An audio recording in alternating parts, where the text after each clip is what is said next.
kita akan mendengarkan kebenaran firman Tuhan yang akan dibawakan hambanya Bapak Pendeta Dr. Insinyur Niko Nyotor Harjo.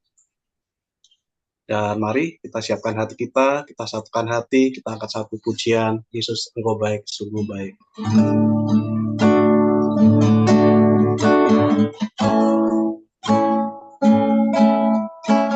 Yesus Engkau baik, sungguh baik, sangat baik. Yesus Engkau baik, sungguh baik, sangat baik.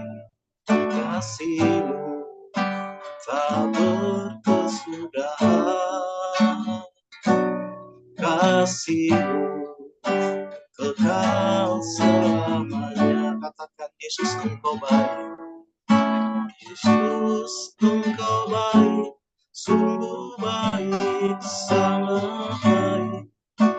Yesus Engkau baik, sungguh baik, sangat baik. Kasih-Mu tak berkesudahan, kasih-Mu kekal selamanya. Aku telah mengenal kasih karunia-Mu, aku telah mengenal kasih karunia-Mu. Kau kaya rela jadi miskin supaya aku jadi kaya. Hosana, Hosana,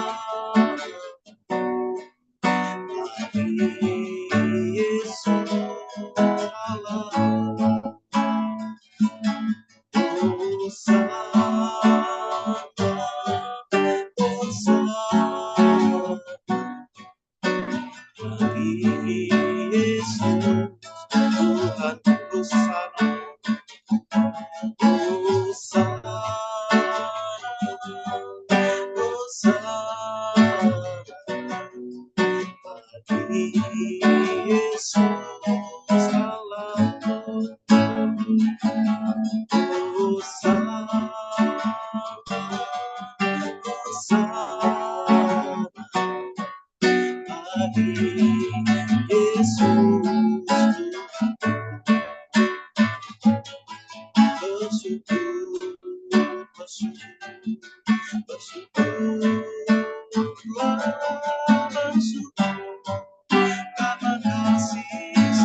Mari kita satukan hati, kita berdoa, kami ucap syukur Tuhan, jikalau pada pagi hari ini Tuhan kami sungguh bangga Tuhan, di mana kami boleh mengingat kembali Tuhan karya yang terbesar Tuhan, Engkau telah mati di atas kayu salib Tuhan untuk menebus dosa-dosa kami Tuhan Yesus. Terima kasih Tuhan, terima kasih.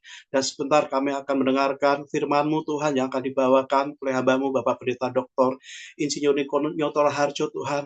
Kami percaya Tuhan, Engkau akan memberikan isi hati-Mu Tuhan, terlebih di hari Jumat Agung ini Tuhan. Biarlah kami benar-benar Tuhan mengingat akan kebaikan-Mu Tuhan. Kami yang seharusnya berdosa Tuhan, Engkau telah selamatkan Tuhan. Kami siapkan hati kami Tuhan untuk menerima firman-Mu Tuhan. Hanya di dalam nama Tuhan Yesus kami sudah berdoa dan mengucap syukur. Haleluya. Amin. Dan Bapak Ibu mohon dipersiapkan untuk anggur dan roti perjamuannya. Silakan Bapak Dian untuk dibantu.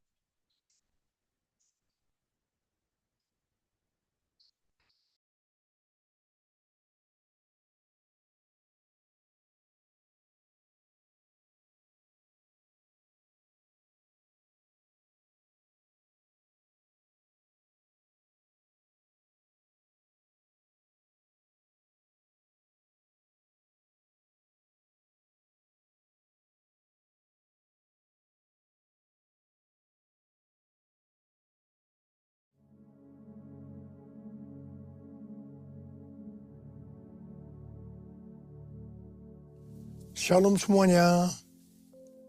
Hari ini adalah Jumat Agung, di mana kita memperingati kematian Tuhan Yesus. Kita akan merenungkan kembali kasih Tuhan Yesus yang luar biasa bagi kita semua.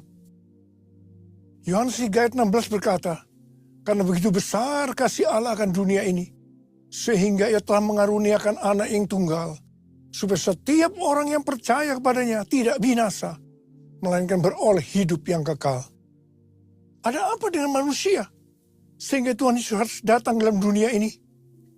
Alkitab berkata, semua orang telah berbuat dosa dan telah kehilangan kemuliaan Allah. Upah dosa adalah maut, mati, tempatnya di neraka. Neraka adalah tempat yang sangat mengerikan. Jangan sampai masuk neraka. Karena itu Tuhan Yesus datang ke dalam dunia ini untuk menyelamatkan kita semua. Bagaimana cara Tuhan Yesus menyelamatkan kita? Alkitab berkata, Tuhan Yesus yang tidak mengenal dosa, dijadikan dosa oleh karena kita semua. Supaya di dalam Dia, yaitu kita yang percaya kepada Tuhan Yesus, dibenarkan oleh Allah. Apa arti dari ayat ini? Tadi dikatakan semua orang telah berbuat dosa dan telah kehilangan kemuliaan Allah. Upah dosa adalah maut, mati. Jadi Tuhan Yesus harus mati menggantikan saudara dan saya. Salibnya, selamanya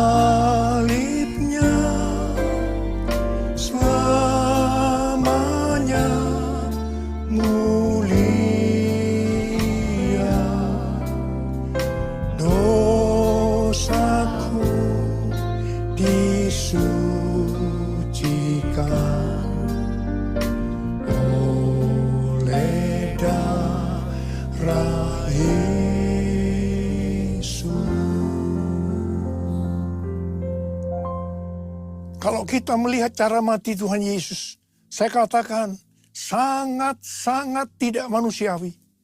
Alkitab menuliskan ada 10 tahap penderitaan Tuhan Yesus dari Taman Getsemani sampai Golgota. Sangat mengerikan.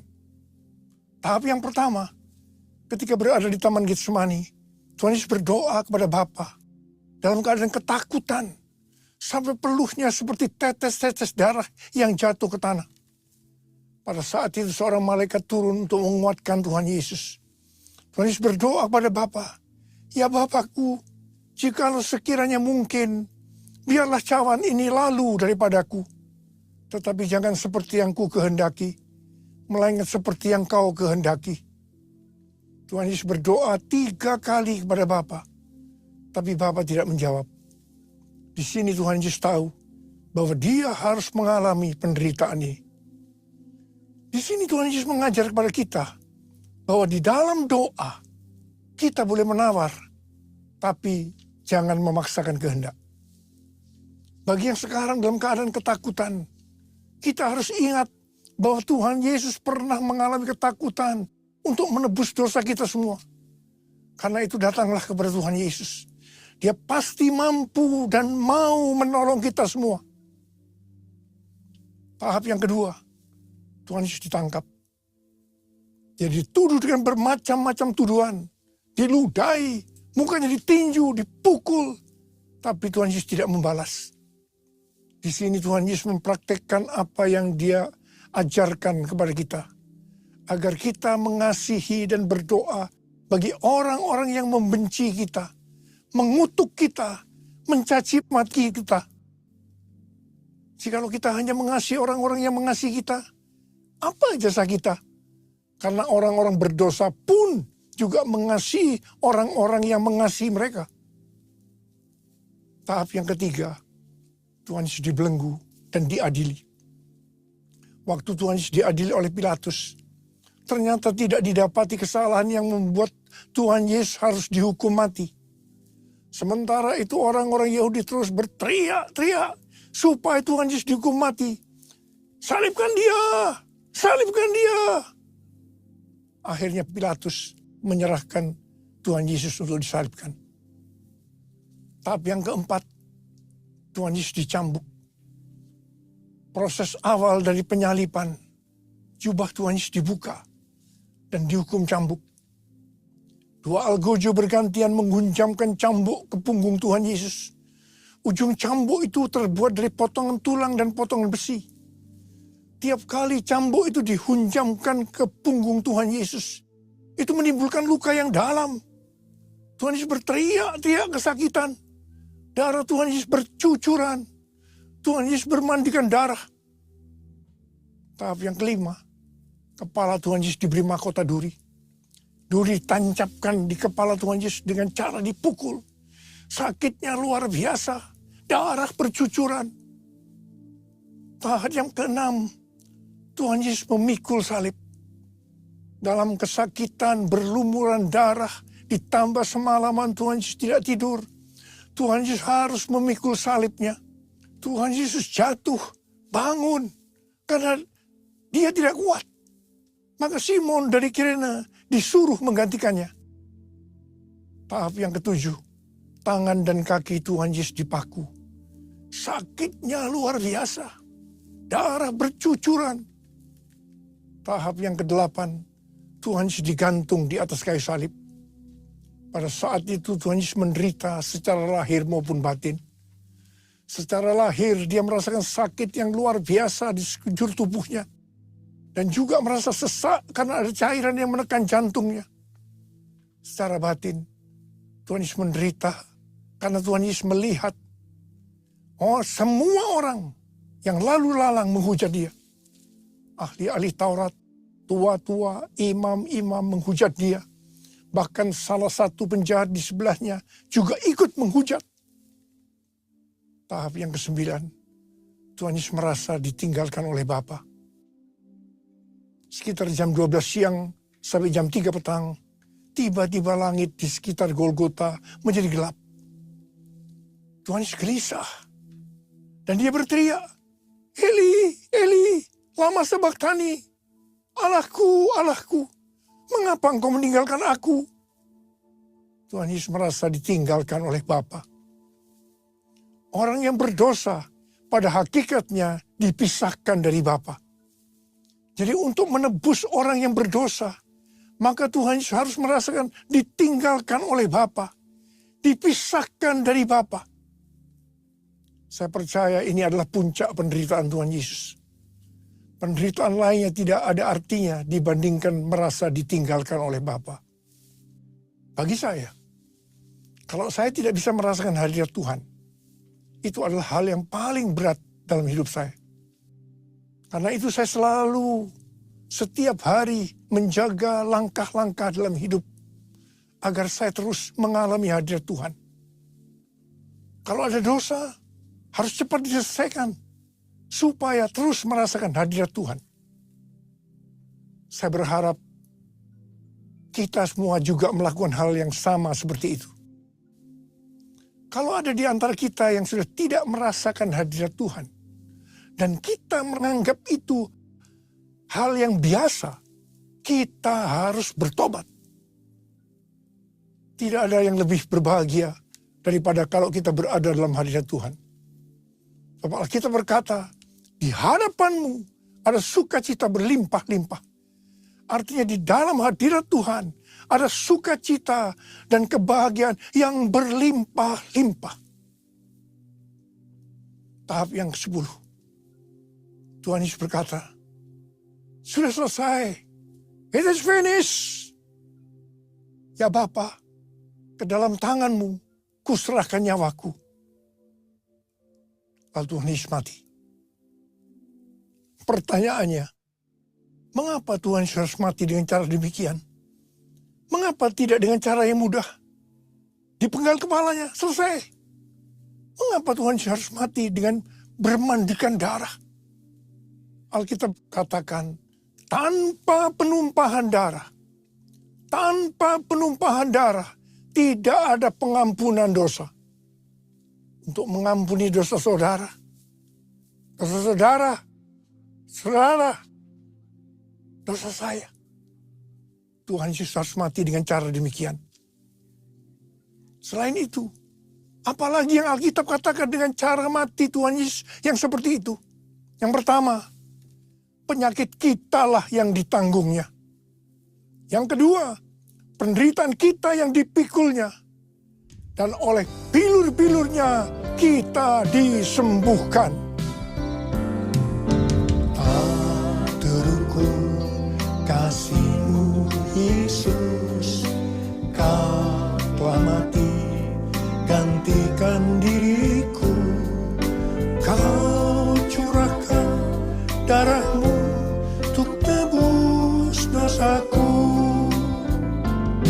Layaklah Kau Tuhan dipuji dan disembah dengan segenap hatiku. Layaklah Kau Tuhan dipuji dan disembah dengan segenap jiwa ragaku. Dengan segenap jiwa ragaku. Tuhan Yesus mati karena dosa-dosa kita. Dia dikuburkan, tapi pada hari yang ketiga Dia dibangkitkan. Haleluya! Tuhan Yesus tidak selamanya mati, tapi pada hari yang ketiga Tuhan Yesus dibangkitkan. Apa yang Alkitab katakan kalau sampai Tuhan Yesus tidak bangkit? Yang pertama, sia-sialah pemberitaan firman Tuhan. Saya di sini memberitakan firman Tuhan, tidak ada artinya, sia-sia. Tetapi puji Tuhan, Tuhan Yesus hidup. Tuhan Yesus bangkit. Pemberitaan firman Tuhan menjadi tidak sia-sia. Hal yang kedua, kalau sampai Tuhan Yesus tidak bangkit, sia-sialah kepercayaan kita. Dan kita akan tetap mati di dalam dosa-dosa kita. Demikian juga dengan orang-orang yang mati di dalam Tuhan. Mereka akan tetap binasa. Tetapi puji Tuhan, Tuhan Yesus bangkit. Kita tidak akan mati di dalam dosa-dosa kita. Tetapi kita akan bersama-sama dengan Tuhan Yesus selama-lamanya. Haleluya! Hal yang ketiga, kalau sampai Tuhan Yesus tidak bangkit, kita adalah orang-orang yang paling malang dari segala manusia. Tetapi puji Tuhan, Tuhan Yesus bangkit. Kita bukan orang-orang yang paling malang, tetapi justru orang yang paling beruntung dari segala manusia. Ada berapa banyak orang-orang yang paling beruntung dari segala manusia? Boleh angkat tangan kita. Sebab Dia hidup, ada hari esok. Sebab Dia hidup, ku tak gentar. Karena ku tahu Dia pegang hari esok. Hidup jadi berarti sebab Dia hidup. Hidup jadi berarti sebab Dia hidup. Hidup jadi berarti sebab Yesus hidup. Karena Tuhan Yesus hidup, maka ada hari esok. Karena Tuhan Yesus yang pegang hari esok saudara dan saya, Dia hidup. Dia berkata kepada kita semua, jangan kamu khawatir. Jangan kamu khawatir apa yang akan kamu makan, apa yang akan kamu minum, apa yang akan kamu pakai. Semua itu dicari oleh bangsa-bangsa yang tidak mengenal Allah. Tetapi Bapamu di sorga tahu, kamu memerlukan semuanya itu. Karena itu, carilah dulu kerajaan Allah dan kebenarannya. Maka semuanya, apa yang saya butuhkan? Apa yang saya butuhkan akan ditambahkan kepadamu. Yang percaya katakan, amin. Karena Tuhan Yesus hidup, maka mujizat-mujizat yang dilakukan oleh Tuhan Yesus masih ada sampai dengan hari ini. Orang buta melihat, orang lumpuh berjalan, orang tuli mendengar, orang mati dibangkitkan, orang kusta menjadi tahir, dan kepada orang-orang miskin diberitakan kabar baik. Karena Tuhan Yesus hidup, maka tema yang Tuhan berikan untuk tahun 2025 adalah bahwa tahun 2025 adalah tahun penuaian. The year of harvest. The year of harvest. Tahun 2025 adalah tahun penuaian jiwa-jiwa yang besar. Dan yang terakhir, sebelum Tuhan Yesus datang kembali, Roh Kudus, Pentakosta ketiga, sedang bergerak ke seluruh dunia. Harvest now. Jesus for everyone. Jesus for everyone. Jesus for everyone. Jesus for everyone. Jesus for everyone. Jesus for everyone. Jesus for everyone. Hari-hari ini Tuhan selalu mengingatkan kepada kita tentang tahun 2033. Banyak organisasi-organisasi Kristen, aliran-aliran kekristenan yang sepakat bahwa target untuk menyelesaikan amanat agung adalah tahun 2033. Sesuai dengan Matius 24 ayat 14 yang mengatakan, kalau Injil Kerajaan ini sudah diberitakan di seluruh dunia, menjadi kesaksian bagi semua bangsa. Dengan kata lain, kalau amanat agung sudah selesai, baru setelah itu tiba kesudahannya. Baru setelah itu Tuhan Yesus datang kembali. Kata baru sesudah itu, tidak ada seorang pun yang tahu itu kapan. Bisa 1 hari, 1 minggu, 1 tahun, yang jelas tidak akan lama. Sebab Tuhan Yesus berkata, aku datang segera. 1 Petrus 4 ayat 7 berkata, kesudahan segala sesuatu sudah dekat. Karena itu kuasailah dirimu dan waspadalah supaya kamu dapat berdoa. Jadi dalam menunggu kedatangan Tuhan Yesus kedua kalinya yang sudah semakin dekat, kita harus banyak berdoa, memuji dan menyembah Tuhan dalam unity siang dan malam. Untuk itu kita harus menguasai diri kita dan selalu waspada. Artinya berjaga-jaga. Syarat utama untuk menyelesaikan amanat agung adalah kolaborasi antar gereja-gereja Tuhan. Untuk itu gereja Tuhan harus unity. Jangan saling menyakiti satu sama lain. Perlu ada kerendahan hati. Jangan memikirkan kepentingannya sendiri saja. Tetapi kepentingan orang lain juga harus diperhatikan. Semangat untuk mencari jiwa atau penginjilan dari anak-anak muda hari-hari ini harus diarahkan yang benar. Bukan diarahkan menginjil di gerejanya orang lain dengan cara yang tidak beretika.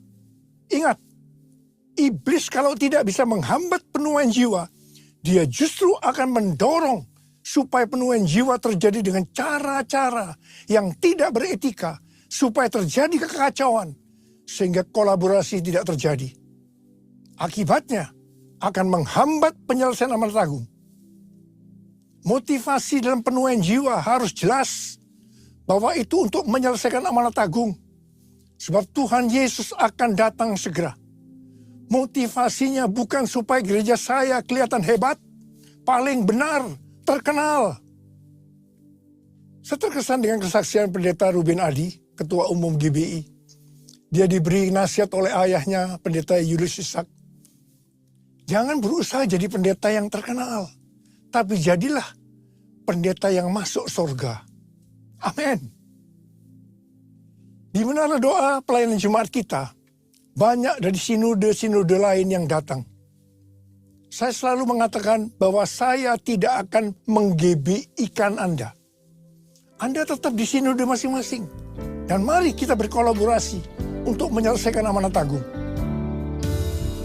Satukan kami ya Tuhan, bersama dengan tali yang tak putus.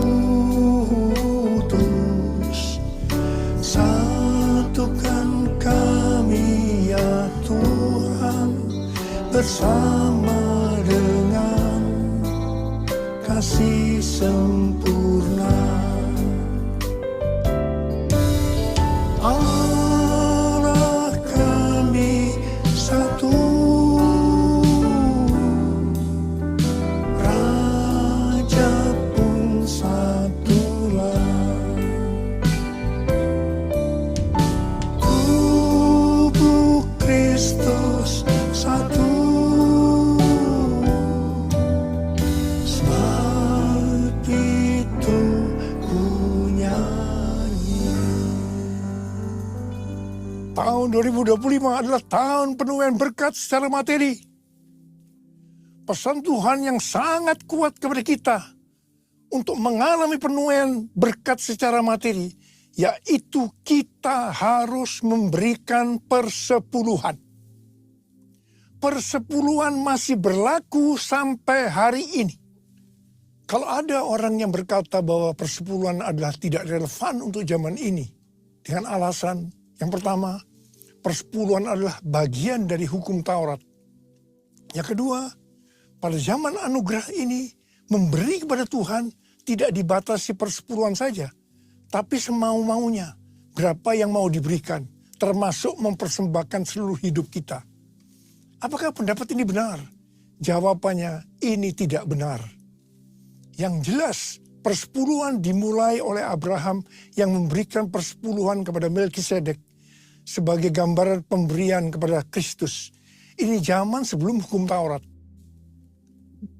Persepuluhan adalah jumlah minimal yang harus dipersembahkan kepada Tuhan. Nah, kalau yang minimal ini saja dipermasalahkan atau ditolak, apalagi yang lebih besar, bahkan mempersembahkan seluruh kehidupan ini. Itu bohong.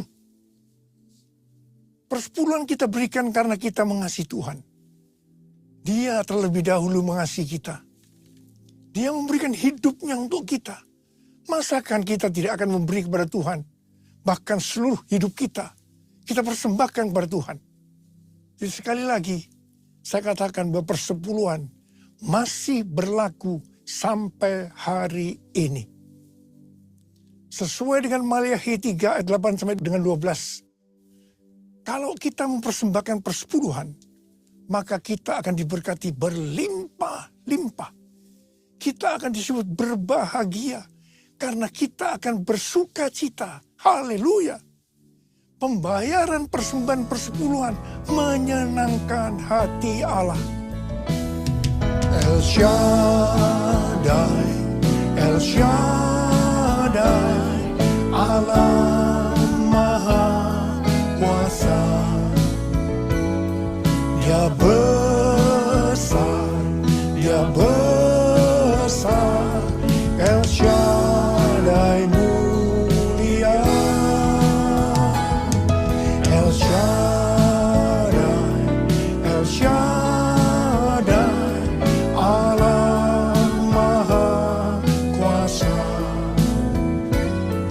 Berkat-Nya melimpah, El Shaddai. Berkat-Nya melimpah, El Shaddai. Mari angkat tangan kita, berbahasa roh.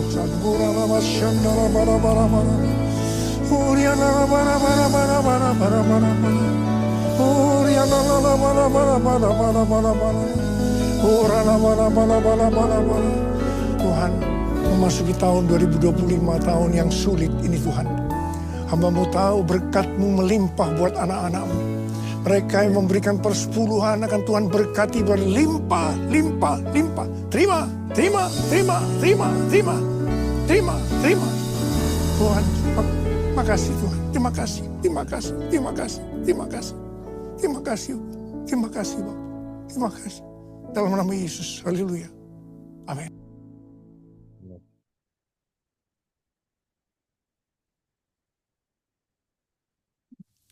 Kita akan masuk dalam perjamuan kudus.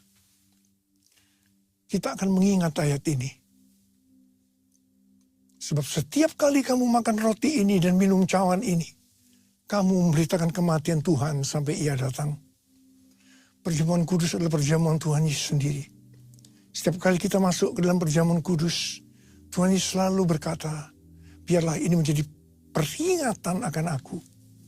Karena itu mari arahkan hati kita kepada kebaikan Tuhan. Kita akan mengingat kebaikan Tuhan. Supaya kita lebih mengasihi Tuhan Yesus. Lebih mengasihi satu dengan yang lain. Mari tundukkan kepala.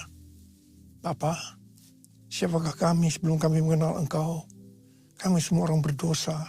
Upah dosa adalah maut, mati. Tapi Engkau yang tidak berdosa telah dijadikan dosa oleh karena kami semua. Engkau harus turun dari sorga mulia. Mati ganti kami dengan penderitaan yang luar biasa. Sungguh kalau kami pikirkan Tuhan betapa baiknya Engkau itu. Kau jadikan kami sebagai anak-anak-Mu. Engkau tuntun, Kau bela, Kau berkati kami. Engkau sembuhkan, Kau ajar kami. Ya Bapa, terima kasih. Kau hajar juga kalau kami berbuat salah. Ya Tuhan, terima kasih. Terima kasih. Kau ampuni kami. Itu Engkau ya Aba. Itu Engkau ya Aba. Tuhan akan memberkati kita semua melalui perjamuan kudus. Tapi Tuhan mau kita makan dan minum dengan cara yang benar. Karena itu masing-masing sekarang berdoa. Lihat keadaan dirimu masing-masing. Jangan menyimpan dosa. Akui di hadapan Tuhan. Supaya kita diberkati. Supaya kita diberkati. Ampuni Tuhan. Ampuni saya. Ampuni. Ampuni kami semua Tuhan. Ampuni. Bapak, Kau lihat anak-anak-Mu. Yang saat ini sedang ada di hadapan-Mu Tuhan. Terima kasih. Layakkan kami untuk masuk dalam perjamuan kudus. Terima kasih Bapa. Kami akan masuk dalam perjamuan kudus dengan hati penuh ucapan syukur. Dalam nama Yesus. Amin. Sekarang mari angkat roti di tangan kanan kita tinggi-tinggi. Sebab apa yang telah kuteruskan kepadamu telah aku terima dari Tuhan. Yaitu bahwa Tuhan Yesus pada malam waktu diserahkan mengambil roti dan sesudah itu ia mengucap syukur atasnya. Ia memecah-mecahkannya dan berkata, inilah tubuhku yang diserahkan bagi kamu. Perbuatlah ini menjadi peringatan akan aku. Sudah dikasih Tuhan. Bukankah roti yang kita pecah-pecahkan ini adalah persekutuan kita dengan tubuh Kristus? Mari kita makan dalam nama Yesus.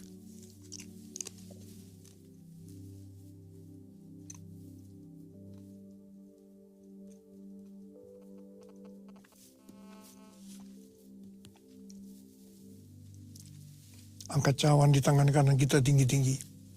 Demikian juga ia mengambil cawan sesudah makan lalu berkata, cawan ini adalah perjanjian baru yang dimeteraikan oleh darahku. Perbuatlah ini setiap kali kamu meminumnya menjadi peringatan akan aku. Sering kasih Tuhan. Bukankah cawan pengucapan syukur. Yang atasnya kita ucapkan syukur. Adalah persekutuan kita dengan darah Yesus. Mari kita minum dalam nama Yesus.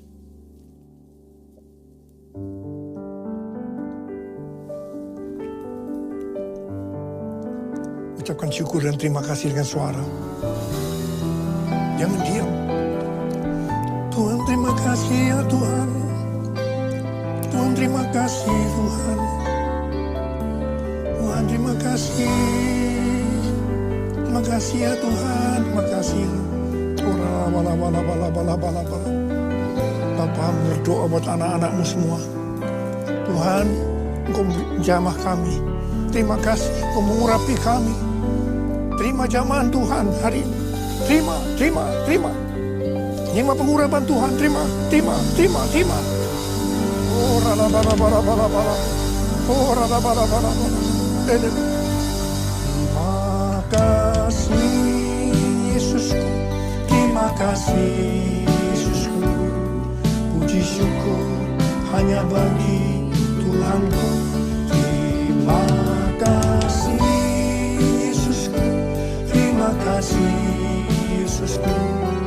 Puji syukur hanya bagi Tuhanku. Terima kasih Yesusku, terima kasih Yesusku. Puji syukur hanya bagi Tuhanku. Terima kasih Yesusku, terima kasih Yesusku. Puji syukur hanya bagi Tuhanku.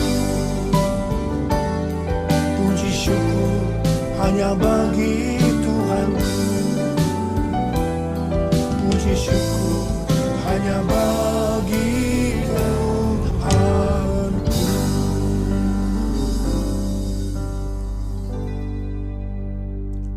Sekarang terimalah berkat Tuhan. Kasih karunia berlimpah-limpah daripada Allah Bapa dalam Anak yang tunggal Yesus Kristus. Persekutuan yang manis dengan Roh Kudus menyertai kita semua mulai hari ini sampai Tuhan datang menjemput kita di awan-awan dan bahkan sampai selama-lamanya. Yang percaya bersama-sama katakan amin.